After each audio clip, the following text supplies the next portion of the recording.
Oke, kali ini kita akan bahas kenapa sih tanaman padi mudah terserang penyakit. Saya akan buka-bukaan masalahnya, penyebabnya apa. Kita akan bahas ya. Kenapa kok tanaman padi dikit-dikit harus semprot fungisida, insek, bakterisida? Kita akan bahas ya.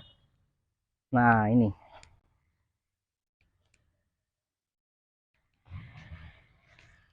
Nah, ternyata setelah saya kemarin beberapa diskusi dengan teman saya dan beberapa tahun yang lalu punya pengalaman ya di cabai kemudian di padi, karena memang saya petani padi ya. Jadi memang tanaman padi ini pada dasarnya butuh salah satunya adalah butuh kelembaban, kemudian butuh nutrisi dan vitamin. Nah, kali ini saya akan bahas kenapa sih kita itu nanam padi kok biayanya luar biasa tinggi, nanam padi kok biayanya harus mupuk, beli fungisida, insektisida, bakterisida yang luar biasa, harganya wow, penyakit wereng, penyakit itu, ini itu dan lain-lain sebagainya. Kita akan bahas, kita korek, saya buka semua ya di video saya kali ini ya. Nah, yang perlu Anda perhatikan, nah saya ini kemarin gini Mas Bro, saya menguji di cabai. Di cabai ternyata setelah saya pupuk ya, pupuk dengan menggunakan NPK, kemudian menggunakan tai ayam, itu luar biasa dahsyat.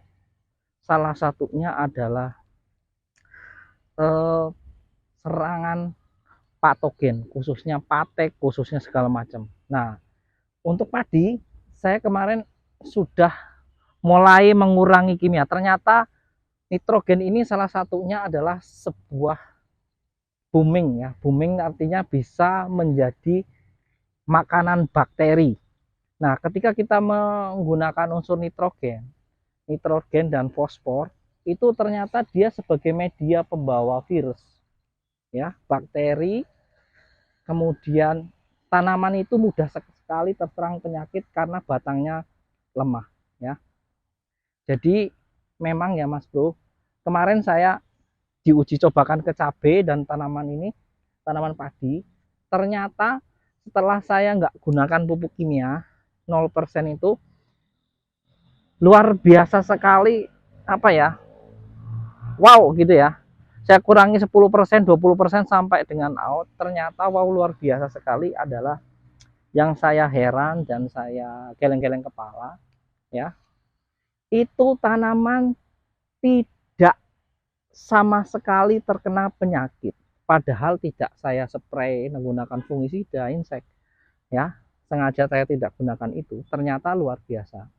Nah, luar biasa. Jadi saya pesan dari teman-teman ya, bukan saya menjelekkan ya, ya teman-teman sekalian. Jadi bertani itu kalau bisa bertani yang bijak ya. Jangan sampai bertani itu kita apa ya, ibaratnya unggul-unggulan dosis, unggul-unggulan bahan aktif yang akibatnya malah merugikan petani itu sendiri, sehingga tanaman itu menjadi resisten terhadap salah satunya adalah obat. Yang nggak paham petani kita adalah mana yang preventif, kuratif. Nah, itu yang sangat berbahaya bagi tanaman. Modal menjadi membengkak jadi besar. Nah, kali ini kita akan bahas gimana sih merawat padi supaya padinya itu nggak kena penyakit macem-macem.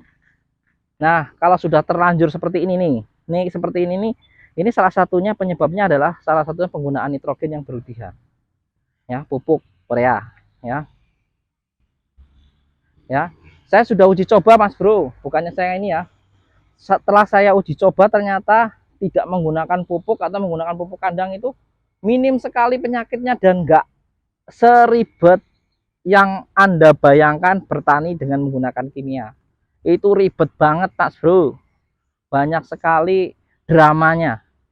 Drama-drama petaninya banyak sekali. Jadi kalau saya sarankan sekarang itu ya, mulai sekarang kurangi pupuk-pupuk kimia supaya kita itu tidak merugi di dalam bertani. Itu di video saya bahas tentang biosaka dan itu sudah dibuktikan ya Mas Bro. Sudah bahkan Profesor Robert Manurung sudah membuktikan, banyak template petani yang menggunakan itu. Ya, mulai sekarang dikurangi pupuk kimia ya.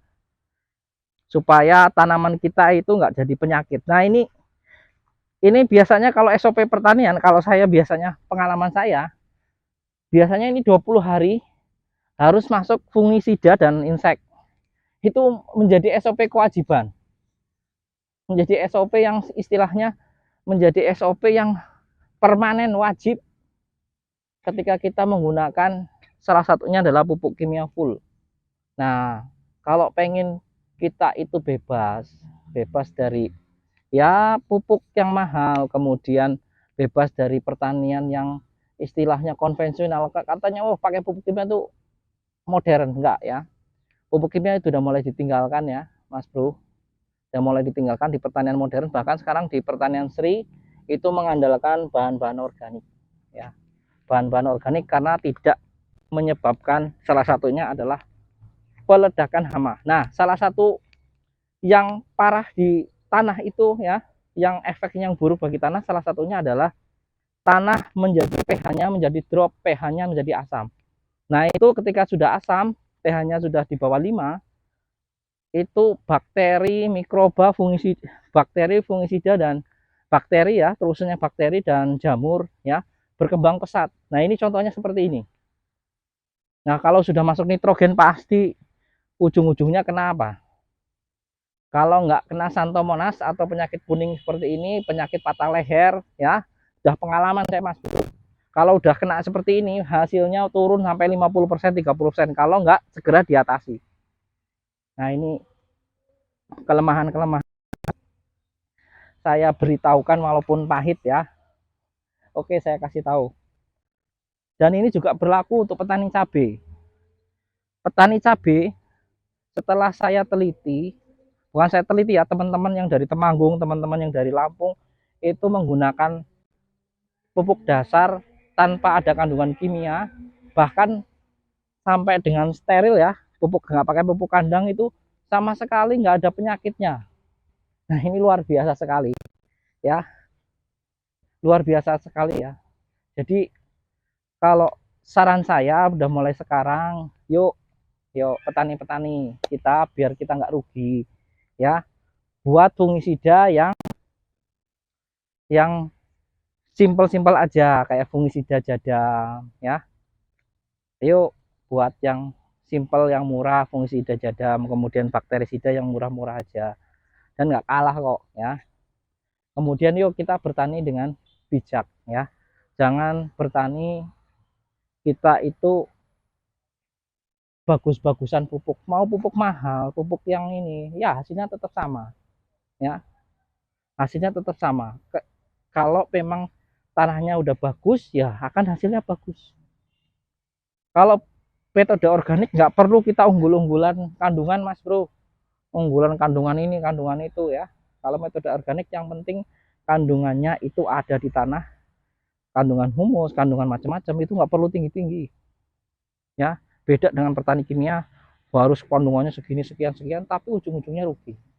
Nah, itu yang nggak pas ya, menurut saya nggak pasnya seperti itu ya. Kita mulai sekarang yuk kita bertani dengan yang bijak, bertani yuk dengan harga murah. Dan ini saya sudah mencoba sekarang sudah, untuk tanaman cabai saya udah out, nggak pakai pupuk dasar kimia ya. Saya udah out ya, nggak pakai pupuk dasar kimia, karena memang setelah saya uji coba beberapa kali dan saya sudah pengalaman beberapa kali, ternyata yang tidak menggunakan pupuk dasar kimia itu penyakitnya nggak macam-macam, mudah penanganannya, nggak gampang kena virus, nggak gampang kena patek, nggak rugi-rugi beli-beli obat yang mahal-mahal. Cukup dengan preventif, pestisida, fungisida yang murah, atau fungisida, pestisida yang insektisida yang murah, itu sangat efektif. Nah, kemudian